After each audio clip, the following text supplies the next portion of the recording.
On Thanksgiving morning, my daughter called and said, "Dad, Derek thinks it might be easier if Tommy didn't come tonight." She meant my son.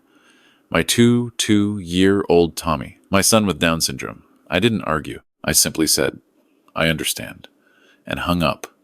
That evening, Tommy and I made our own Thanksgiving. By midnight, I had 47 missed calls. I had no idea that the quiet choice I made that morning would set off a chain of events that neither of us could have imagined. I'm glad you're here with me for this. Before I tell you what happened, I'd love to know, where in Canada are you listening from tonight? The smell of maple syrup and frying bacon filled our little house on Birchwood Crescent that Monday morning. Pale October sunlight came through the kitchen window and fell across the table where Tommy sat with his sketchbook, a half-eaten piece of toast forgotten beside his elbow. His whole body was still the way it only gets when he's drawing that absolute concentration that shuts out everything else in the world. Outside, the backyard maple had turned the color of a burning coal. He was drawing it, leaf by leaf. At 63, I've learned to let those moments breathe. Since my wife Ruth passed 6 years ago, it's been Tommy and me in this old house in Halifax, navigating our own version of normal. Some days that looks like burnt oatmeal and forgetting to pay the internet bill. Some days it looks like this, my son drawing the October light as if it belongs to him personally, which, in a way, I suppose it does. The phone rang at 9:30. It was my daughter Claire. Tommy didn't look up from his sketchbook. "Morning, sweetheart. Happy Thanksgiving." "You too, Dad." Her voice had that particular quality she'd developed over the years, warm on the surface but careful underneath, like ice with snow on top. "Listen, I wanted to call before things got busy here. Derek and I were talking last night." A pause. I could hear her husband somewhere in the background, the sound of a football game already on the television. "We just thought with Derek's parents coming from Kelowna and the Hendersons from his office, it might be easier for everyone if Tommy didn't come tonight." She didn't say easier for Tommy. She said easier for everyone. That's the part that stayed with me. I looked across the kitchen at my son, who had now picked up a brown pencil crayon and was shading along the curve of a leaf with the patience of a man twice his age. "I understand," I said quietly. "Dad, it's not that we don't want—" "I understand, Claire. Enjoy your evening." I set the phone down on the counter. Tommy looked up then, as if some frequency in the air had shifted. His dark eyes found mine across the kitchen. "Is that Claire?" It was, yeah. "Are we going to Thanksgiving dinner?" I sat down beside him at the kitchen table, in the chair where Ruth used to sit when she read the morning paper. I looked at his drawing. The maple tree was extraordinary. He'd captured the weight of the branches, the particular way our old tree leans slightly south, the light coming through in patches. "You know what, Tommy? We're going to have our own Thanksgiving. Just the two of us." His face opened up like a window. "Can we make that squash soup, the orange kind?" "We can make whatever you want." By 2 o'clock that afternoon, our kitchen looked like a cheerful disaster. Tommy had graduated from his sketchbook to a proper canvas, a small one I'd bought him last birthday, and had set it up on the kitchen table beside the cutting board while I peeled vegetables. He painted what he saw. The orange squash, the wooden bowl Ruth had bought at a craft market in Lunenburg years ago, the afternoon light going gold through the window, and outside that window, the maple tree with its burning leaves. Our neighbor Margaret came to the door around 4 with a plate of her butter tarts. She's in her 70s, lives alone 2 houses down, and has known Tommy since he was born. She stood in the kitchen doorway and went very quiet. "Tommy," she said finally, "that painting. Can I take a photo of it?" He beamed. "Yes, please." I didn't think anything of it. Margaret is always taking photos of Tommy's work. She has 3 of his pieces hanging in her living room. That evening, Tommy and I ate squash soup and store-bought rolls and watched a nature documentary about the Canadian Shield. He fell asleep on the couch before 9, his sketchbook on his chest. I covered him with the old quilt from the hall closet and went to check my phone. 47 missed calls. I stood in the kitchen staring at that number for a long moment. Margaret had posted the photo with a caption that said simply, "My neighbor's son painted this on Thanksgiving Day. He has Down syndrome and the most extraordinary gift I've ever seen up close. Happy Thanksgiving, Canada." By midnight, the post had been shared 18,000 times.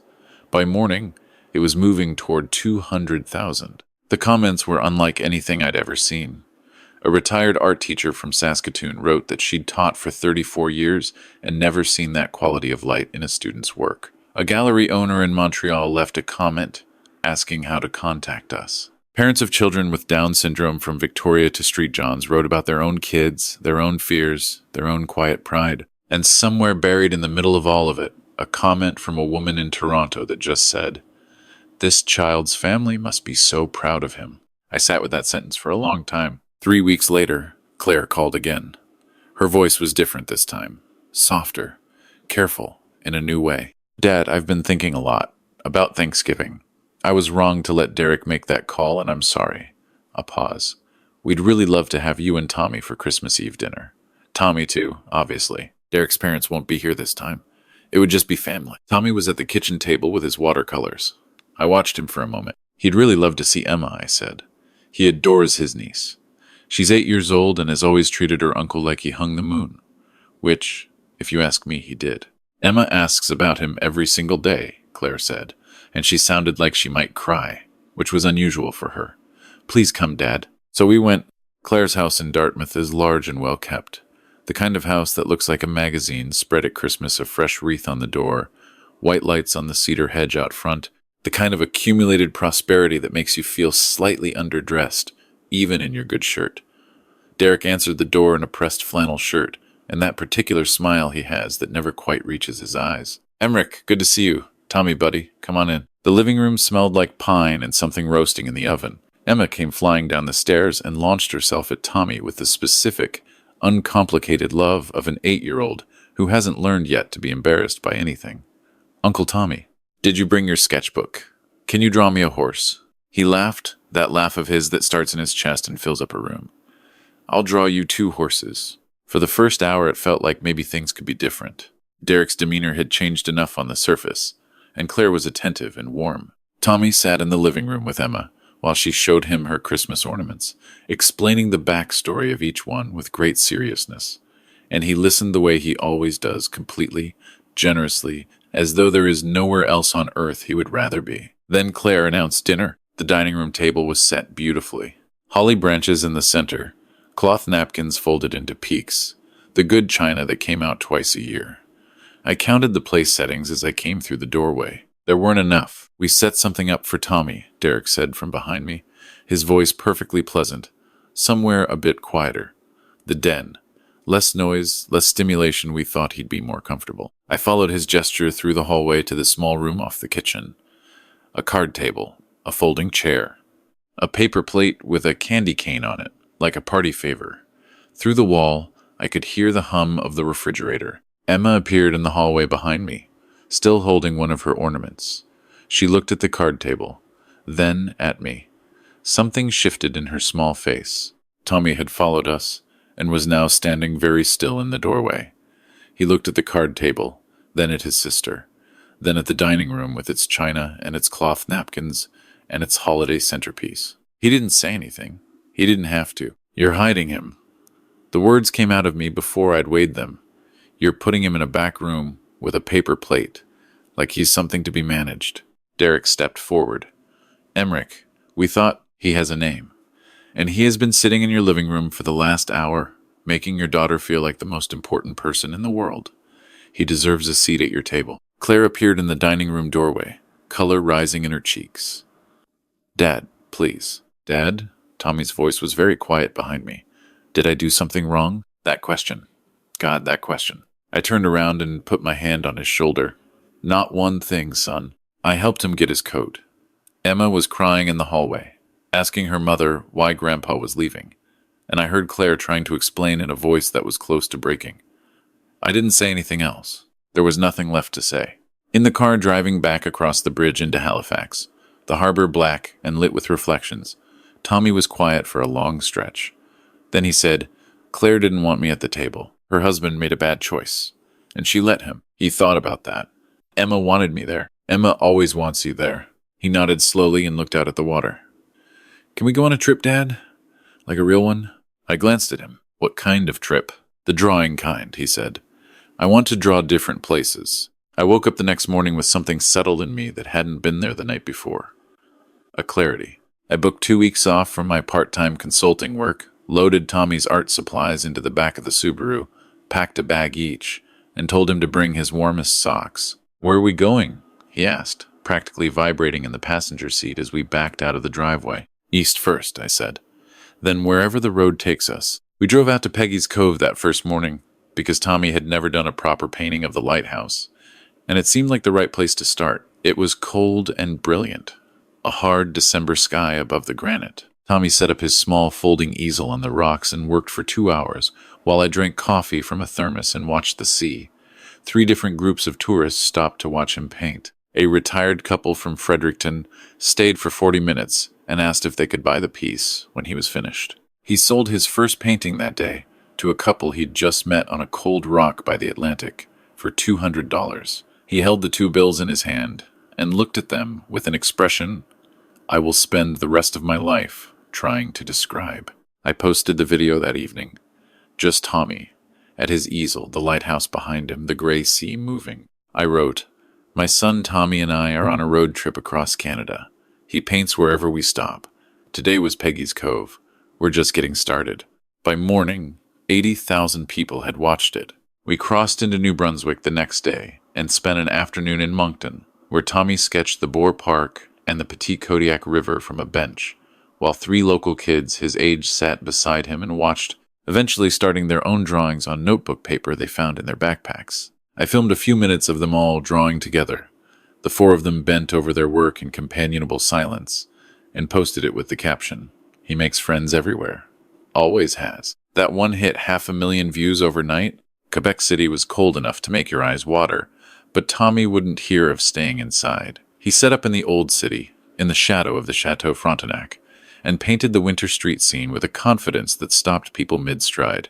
A journalist from Le Devoir noticed the growing crowd and came over to ask what was happening. She wrote a small piece that ran the next day. "Un artiste de Halifax touche les cœurs de la vieille capitale." Tommy couldn't read French, but I translated it for him over dinner at a poutine restaurant on Rue St. Louis, and he ate 3/4 of his plate and said it was the best thing he'd ever had in his life. From Quebec City, we drove to Ottawa, then looped up through Sudbury and across to Toronto. At each stop, Tommy painted street corners, coffee shop windows, the inside of a library in Barrie where the librarian let him set up beside the periodicals section, and 12 people sat in a circle and watched him work for 2 hours. I posted video of each one. The following grew from thousands to hundreds of thousands. Fan messages came in from people across the country, parents, grandparents, art teachers, strangers who simply said that watching Tommy work had made them feel something they needed to feel. We were in a Toronto hotel room, Tommy asleep, and me scrolling through messages, when I noticed the first ones that were different. Someone is exploiting a disabled adult for social media engagement. Where is the oversight? This is a father using his son's condition to generate followers and likely income. Shameful. Someone needs to report this to the authorities. I read them twice, then 3 times. The accounts were new, almost no history, profile photos of generic landscapes, but the language was identical across different platforms, as if copied and pasted. I'd been online long enough to know what coordinated looked like. By morning, it had multiplied. The same phrases appearing across YouTube, Facebook, Instagram. My notifications were buried under a layer of accusations I didn't recognize as coming from any organic source. I tried to sleep and couldn't. The call came at 9 in the morning while Tommy was brushing his teeth. "Mr. Morrison? This is Diane Tessier from the Ontario Child and Adult Protection Services Office. We've received a number of reports regarding your son's welfare. Given that Thomas is a vulnerable adult, we're required to investigate these concerns. We'll need you to return to your home province and make yourselves available for an interview within 72 hours. I want to be clear, if we don't hear from you, we have the authority to involve local officers." The room tilted slightly. "Vulnerable adult protection," I said. "My son is 22 years old. He's on this trip voluntarily. He has been thriving." "I understand, sir, but the volume of reports requires that we follow procedure." After she hung up, I sat on the edge of the hotel bed and looked at the morning coming through the curtains over Lake Ontario. Tommy appeared in the doorway with his toothbrush still in hand, looking at my face. "Dad, is everything okay?" "Yeah, bud, everything's fine." I looked at him. "Someone has been saying things about our trip, things that aren't true." He frowned. Why would someone say things that aren't true? It was such a plain question. I didn't have a plain answer. I thought about the timing. The attack had started exactly as our following began to reach national media. Exactly as galleries had begun to reach out. Exactly as the trip had shown us both something irreversible, that Tommy had a life beyond the walls of our house in Halifax, a life that people wanted to be part of. Somebody was threatened by that. Somebody who had seen the posts. Somebody who knew enough about our family to give authorities specific details about Tommy's diagnosis and our location. I called Margaret back home. She answered on the second ring. Emmerich, I was going to call you. I've been seeing things online, horrible things about you and Tommy. I don't know where they're coming from, but Margaret, how many people in the neighborhood know about our trip? A pause. Well, I posted about it, and Claire was talking at the pharmacy. She mentioned you'd gone off somewhere with Tommy, that she was worried about you doing this. There it was. I stared at the ceiling for a long time that night after Tommy fell asleep. I thought about Ruth and what she would have done. She was always better than me at knowing when to stay quiet and when to speak. I think she would have said, "The truth is the only thing you actually have. Use it." The next evening, I sat down in front of my laptop camera and went live. I didn't plan what I was going to say. I just started talking. Within 4 minutes, there were 6,000 people watching. Within 10 minutes, 20,000. I told them everything. The Thanksgiving phone call. The Christmas Eve dinner. The card table in the den with the paper plate. Tommy asking if he'd done something wrong on the drive home across the harbor. I told them about the road trip, why we went, what we found. I showed them videos of Tommy painting in Peggy's Cove and the Old City and the Toronto Library. I told them about the reports being filed and the suspicious timing and the coordinated language I'd been seeing across every platform. And then I turned the camera slightly and said, "Tommy, would you come sit here for a minute?" He came and sat beside me, a little self-conscious in front of the camera the way he sometimes is, smoothing his hair. "Do you like our trip?" I asked him. "I love our trip. Has anyone forced you to do anything you didn't want to do?" He looked at me like the question was mildly absurd. "No, Dad. What do you want to do next?" He thought about it. "I want to paint the Rockies," he said. "I want to see what they look like when it snows." The chat was going so fast I couldn't read individual messages. I caught fragments. "This father is remarkable. That family should be ashamed. That boy has more grace than the whole rest of his family put together." I looked into the camera and said, "The people who filed those reports know exactly who they are. I'm not going to say their names, but I want them to understand something. Tommy isn't a burden I'm managing. He isn't a liability to be hidden at a card table in the back of a house, while the rest of the family eats off the good china. He is the best person I know. And the only reason we're on this road trip is because the people who were supposed to love him unconditionally showed us that the world outside their dining room is wider and kinder and full of people who recognize something extraordinary when they see it." The live stream ended at just over 60,000 concurrent viewers. I closed the laptop and sat in the dark for a while. Tommy put his hand on my arm. "Dad, that was really good." 3 days later, Child and Adult Protection Services called back. A different voice, this time quieter, more formal. "Mr. Morrison, after reviewing the evidence submitted and conducting our own preliminary investigation, we are satisfied that there are no grounds for concern regarding Thomas's welfare. This case is closed." Back in Halifax, we learned from Margaret what had been happening in our absence. Derek's architecture firm had lost 2 municipal contracts after the live stream spread through local business circles. Several of his professional contacts had sent emails to the firm's partners. I don't know exactly what those emails said, and I didn't ask. Claire had stopped attending their usual social gatherings. Emma, according to Margaret, had told her school friends that her uncle was famous and was going to paint the mountains. Claire called me on a Sunday in early January. She sounded smaller than usual, which is a hard thing to say about your own daughter, but it's the truest way I can describe it. "I let it happen, Dad. Both times. I knew it was wrong, and I let it happen anyway, because it was easier than fighting with Derek." A long pause. "I don't know how to fix it." "I don't know either," I said honestly. "Does Tommy know? Does he understand what we did?" I thought about Tommy in the car on the bridge, looking out at the harbor. Claire didn't want me at the table. He's a lot more perceptive than anyone's ever given him credit for. She cried then. I didn't try to talk her out of it. The gallery in Ottawa had been in touch since Quebec City. In March, they hosted a show they called Light in Common Places, 12 of Tommy's paintings from the road trip, framed and hung in a proper gallery with proper lighting, and a reception on a Friday evening in a room that filled up with 200 people who had followed our journey online and wanted to see the originals. Tommy wore a blazer and stood beside his paintings and talked to every single person who approached him. A retired professor from Carleton University stood in front of the Peggy's Cove Lighthouse painting for 10 minutes without speaking. A woman who'd driven up from Kingston with her adult son, who also has Down syndrome, shook Tommy's hand and couldn't say anything for a moment, and Tommy just nodded at her, like he understood. Because he did.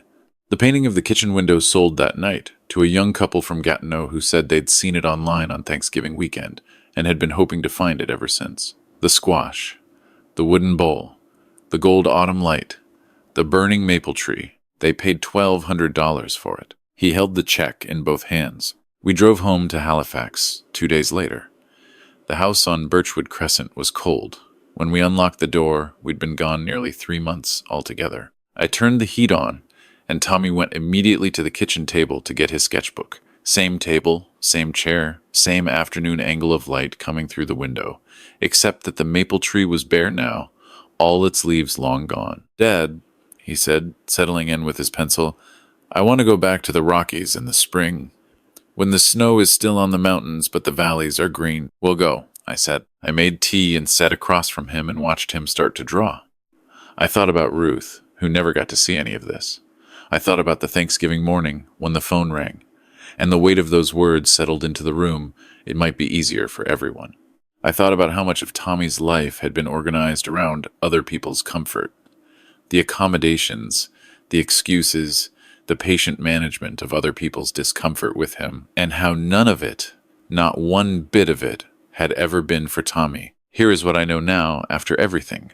Your child's needs don't shrink because other people find them inconvenient. You don't get back the years you spent apologizing for him, softening his edges for rooms that didn't deserve him, waiting for people to come around who were never going to. Tommy didn't need the world to accept him on its terms. He needed me to stop asking him to fit into spaces that were designed with his absence in mind. The family you're born into gives you your starting point. The family you build from neighbors who post your son's paintings, from strangers on cold rocks in Nova Scotia, from people in gallery rooms who drive 4 hours to see the real thing. That's where you actually live. We're heading west in April. Tommy wants to see the Rockies in the green season. He's been researching the light in Banff, the kind of light that comes early and goes long in late spring, the kind that turns the peaks to something almost impossible to paint. He has 3 new canvases ready. He's been practicing his mountains. I'll tell you honestly, I don't know what's waiting out there. I don't know what gets easier or what doesn't. I don't know if Claire and I will find our way back to each other or what Tommy's life looks like in 10 years or 20. There are questions I can't answer, and I've had to make my peace with that. What I do know is this. The morning I said I understand and hung up the phone and turned around to find my son drawing the maple tree in the October light. That was the morning things began moving in the direction they were always supposed to go. Not because of anything I did right, because of who he is. Some things only become visible once you stop trying to keep them out of sight. If you're somewhere tonight listening to this, and you recognize this story, if you've made the accommodation and accepted the exclusion and told yourself it was easier for everyone, I want you to hear this. The world that accepts your child is not some future hope. It's out there right now, waiting for you to introduce it to them. You don't need permission. You don't need to wait for the people who should have shown up to finally come around. Pack the sketchbook. Fill the thermos. Drive toward the light. If this story stayed with you, please leave a comment below and tell me where you're listening from. And if you know someone who needs to hear that they are not alone in this, please share it with them tonight.